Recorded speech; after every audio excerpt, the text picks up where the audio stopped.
আবির, আবির, কি হয়েছে বাবা? এই অসময়ে ঘুমোচ্ছিস, শরীরটা কি খারাপ? না, বুয়া বলল তুই ডিনার করিসনি। খিদে ছিল না বাবা। খিদে ছিল না, এর কারণটা কি মিথিলা? মানে? মানে খুব সোজা। কেমন? আমার কথা অমান্য করে একজন সৎ কর্মচারীকে অফিস থেকে বের করে দিয়েছিস। ভুল করেছি। ভুল করেছিস, স্বীকার করে ভুলে প্রায়শ্চিত্ত করা যায়? তাহলে কি করব? অফিস বাদ দিয়ে সারাদিন বলে মিথিলাকে তন্ন তন্ন করে খুঁজছিস। তুমি কিভাবে জানলে? বাবা, তুই কোথায় কখন যাস সব খবর আমি রাখি। এনে ধর, এইটা কি?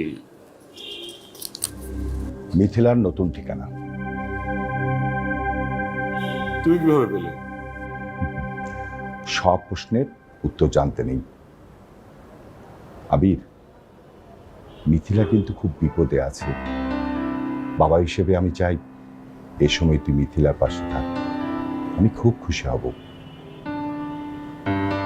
এই, ডিনারটা করে যা, এবার তো খিদে পেয়েছে।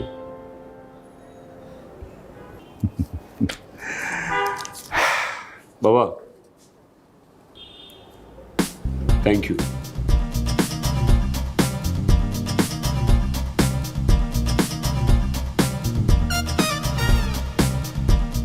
ফুপি, আমি না একটা জরুরি কাজের জন্য ফোন দিছি। ফুপি, আমার না কিছু টাকা ধার লাগতো। আসলে হঠাৎ করে না আমার 50,000 টাকা ছিনতাই হয়ে গেছে। তো ওই টাকাটা আমার খুব দরকার ছিল। ফুপি, আমাকে কি কোনোভাবে টাকাটা দিতে পারো?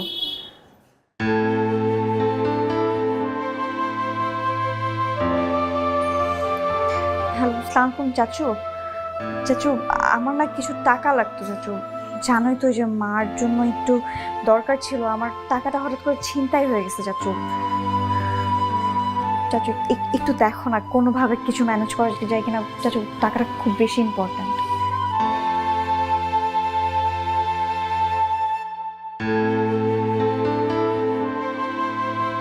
কাকে ফোন করেছি? কাউকে না মা। তুমি ঠিক আছো? তোমার ভালো লাগছে এখন একটু? আমি ঠিক আছি। আমি জানি তুই তোর চাচা, মামা, খালা, খালু, আত্মীয় স্বজন, বন্ধু বান্ধব সবার কাছে টাকা থাকছিস। কেন মা? আমি জানি তো বিপদের সময় তো কেউ টাকা ধার দিবে না। বিপদের সময় এমন ভাব করবে যেন তোর চাইতে তাদেরই টাকা দরকার বেশি। তুই নিজেকে কেন এত ছোট করছিস সবার কাছে টাকা চেয়ে? কেন? আমি আর কি করব বলো?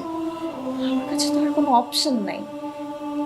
আমার কাছ থেকে এতগুলো টাকা ধার আনলাম, এটাও চিন্তায় হয়ে গেল। আমার তো করার কিছু নাই। চিন্তা করিস না, একটা না একটা ব্যবস্থা হয়ে যাবে। তোমার এই অসুস্থতার মধ্যে আমি জবটাও চলে গেল। আসলে কিছুই করতে পারলাম না তোমার জন্য। চুপ কর, বেশি কথা বলিস। জব নেই তো কি হয়েছে, একটা নেই তো আর একটা হবে।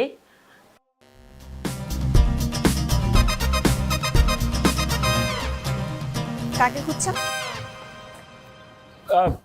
কে খুঁজছে? কাকে খুঁজছে? তাহলে তাহলে কি? তাহলে কি? আপনি যে কয়দিন ধরে এদিক সেদিক সব জায়গায় আমাকে খুঁজে বেড়াচ্ছেন, পুরো মহল্লা খবর বানাই দিচ্ছেন, সবার কাছে আমার ইনফরমেশন জানতে চাচ্ছেন, আপনি কি মনে করছেন আমার কানে আসেন এগুলো? সমস্যা কি আপনার? আরে ধুর, কে বলছে আপনার এগুলো উল্টাপাল্টা কথা? আমি আপনার কেন খুঁজবো? বললেই হইলো। এক্স্যাক্টলি, বললেই হলো। আপনি যখন অফিসে সবার সামনে বিনা অপরাধে আমাকে অপমান করেছেন এবং বের করে দিয়েছেন, তখন তো বললেই হয়েছিল, তাই না? ভুল হয়ে গেছে, আই এম সরি। এই যে, আপনার শুধু একটাই অস্ত্র, সরি, মানে আমি দুঃখিত, আই বেগ মাই পার্ডন, ব্যাস হয়ে গেল না? কোনোভাবে মাফ করা যায় না? মানে সামান্য সরি বলে আপনি মাফ পেতে যাচ্ছেন, এত সহজ? আচ্ছা ঠিক আছে, ফাইন, মাফ করা লাগবে না, কিন্তু অফিসে জয়েন করেন প্লিজ। সম্ভব। আপনার মতো একজন আনপ্রফেশনাল হাইব্রিড ফার্মের মুরগি, সরি। সরি, মানে ফার্মের ইয়াং বসের আন্ডারে আমি কাজ করি। আচ্ছা ঠিক আছে, ফাইন, রাগ করে আসছেন তো, মাথায় জিদ কাজ করতেছে, আপনার যা খুশি বলেন, যত খুশি বলেন, কিন্তু প্লিজ আবার জয়েন করেন না অফিসে। তাই আপনাকে ভালো মতো বলতেছি, আপনি যদি তারপরও না শুনেন না, নেক্সট টাইম যদি আপনাকে এই মহল্লার আশেপাশে দেখছি, তাহলে আমি লোকজন জড়ো করে এমন সিন ক্রিয়েট করবো যে আপনাকে এমন মার দিবে, আমার সারা জীবনের জন্য শিক্ষা হয়ে যাবে। এখন যান, ভাগেন। একটু ভেবে দেখেন। আপনি এখান থেকে ভাগেন, আমি কি বলছি আপনার কানে যায় না? ও আচ্ছা, ওই তাহলে ফোন নাম্বারটা তো দেওয়া যায়। আমি ফোন ইউজ করি না।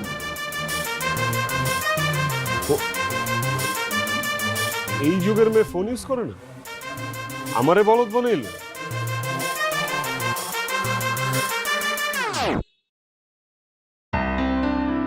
আবির স্যার কেন আমাকে ফলো করছে? সে আমার সাথে এত বাজে বিহেভ করলো, আমাকে চাকরির থেকে বের করে দিল, আর এখন দেখি সে আমাকে ফলো করছে। কাহিনীটা কি? আমি তো কিছুই বুঝতেছি না। আচ্ছা, বিষয়টা নিয়ে কি আমি মার সাথে পরামর্শ করব? না না, থাক, মা আবার অযথাই দুশ্চিন্তা করবে।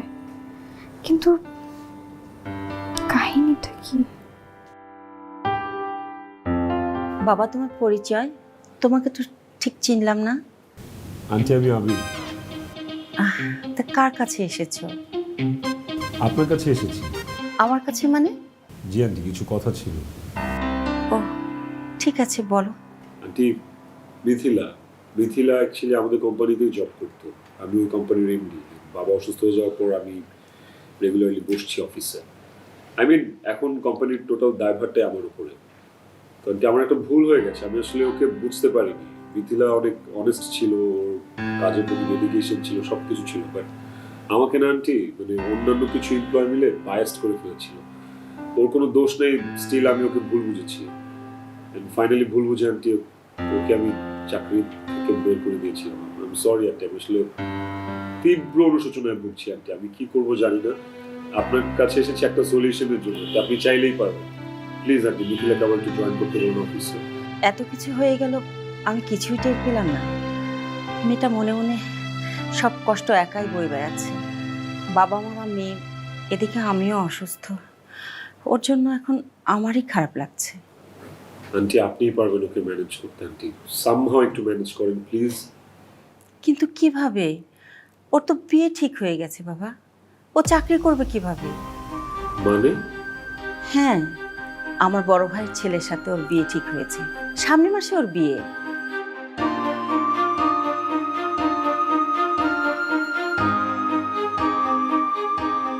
ঠিক আছে আন্টি, আমি আজকে তাহলে উঠি। চা খাবে না? আরেকদিন খাবো। আসসালামু আলাইকুম। ওয়ালাইকুম আসসালাম।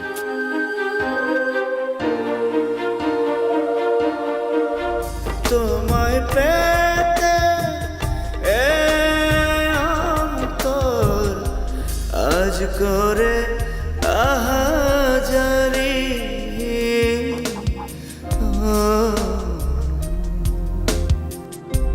ভুলতে কি পারি বন্ধু? এই যে, এদিকে আসেন। আমি? হ্যাঁ, আপনাকে বলছি, এদিকে আসেন। জি। অনেক মাস ধরে দেখছি আপনি আমাকে ফলো করতেছেন, সমস্যা কি আপনার? I am sorry. আসলে আপনার সাথে আমার কিছু কথা ছিল। আপনার সাথে আমার কোনো কথা নেই। মিথিলা, আমি বুঝতে পেরেছি আপনি নির্দোষ, আপনাকে ফাঁসানো হয়েছে, and I am sorry for that. Sorry বলতে এসেছেন আবার? সরির সাথে আরো কিছু কথা বলতে এসেছি। আমি শুনতে চাই না। হাত ছাড়েন বলছি, হাতটা ছাড়েন। প্লিজ আপনি আমার অফিসে জয়েন করেন প্লিজ, আমি হাত জোর করছি। ইম্পসিবল। আপনার সাথে আমি অন্যায় করেছি। আপনার সততা এবং নিজের প্রতি আত্মবিশ্বাস দেখে আমি আপনার উপর মুগ্ধ হয়েছি। বিশ্বাস করেন, আমি এরকম অফিস গাই ছিলাম না, একদমই অফিস ম্যাটেরিয়াল ছিলাম না। আমি শুধুমাত্র আপনার জন্য অফিসে যেতাম। আপনাকে ছাড়া অফিসটা মরুভূমির মতো লাগে, কিচ্ছু ভালো লাগে না। বুঝলাম না। আমি আপনাকে ভালোবেসে ফেলেছি। আপনাদের উচ্চবিত্তদের মন মনে হয় মেঘের মতো হয়, তাই না? হঠাৎ বৃষ্টি, হঠাৎ মেঘ, হঠাৎ রোদ। আমি অমন না, and আমি সত্যি আপনাকে ভালোবেসে ফেলেছি। আপনার কসম, আমার কসম। দেখেন, আপনার এইসব কথা আমি শুনতে চাই না। আপনাকে ভালো মতো বুঝায় বলতেছি, আপনি শোনেন। আর যদি না শুনছেন, আপনার নামে কিন্তু ইফটিজিংয়ের মামলা দিব বলে দিলাম। আপনি আমার নামে মামলা করবেন? হ্যাঁ, আপনি পারবেন আমার নামে মামলা করতে? অবশ্যই পারবো। আপনি সিরিয়াসলি আমার নামে মামলা করবেন? আমি সিরিয়াসলি আপনার নামে মামলা করবো। এই যে পুলিশ,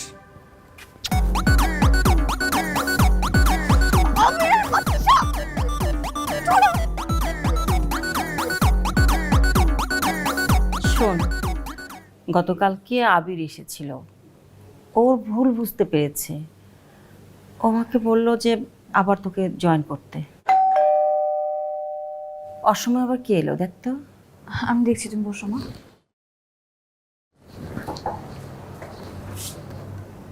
আসসালামু আলাইকুম স্যার, আপনি আসেন না, ভেতরে আসেন।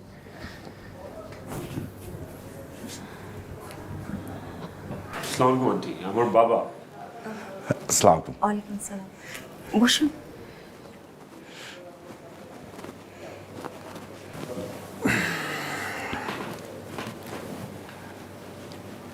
মিথিলা, তুমি আমার মেয়ের মতো। তোমার এত রাগ? না আঙ্কেল, কি বলছেন? আমার আপনার প্রতি কোনো রাগ নেই। হ্যাঁ, সেটা জানি আমার প্রতি তোমার রাগ নেই, কিন্তু তোমার ইয়াং বসের উপরে তো রাগ আছে, তাই না? মিথিলা আপনার কথা অনেক বলেছে, তো কি মনে করে এই গরিবের বাড়িতে এসছেন? আসলে এখানে গরিব বড়লোক প্রসঙ্গ না আসলেই ভালো হয়। আপা, আমার ছেলে আবির, আমি যদি ভুল না করে থাকি, মিথিলাকে খুব পছন্দ করে। আসলে মিথিলা যদি আমার ছেলেকে পছন্দ করে, তাহলে আমি ওদের বিয়ের ব্যাপারে কথা বলতে। কিন্তু ওর তো বিয়ে ঠিক হয়ে গেছে ভাইজান। হ্যাঁ, বিয়ে ঠিক হয়েছে, কিন্তু বিয়েটা তো এখনো হয়নি, তাই না? দেখুন, আমার কাছে মনে হয় যে ওরা যদি একে অপরকে পছন্দ করে আর যদি এই বিয়েটা হয়, তাহলে ওরা ভালো থাকবে। তাছাড়া আমি তো আছি। দেখুন, আমরা রাজি হলে কি হবে, জীবনটা যেহেতু ওদের, আর ডিসিশনটা ওদেরই নেওয়া উচিত। আমরা ওদেরকে একটু সময় দিই। চলেন ভেতরে চলেন, বস। কথা বল।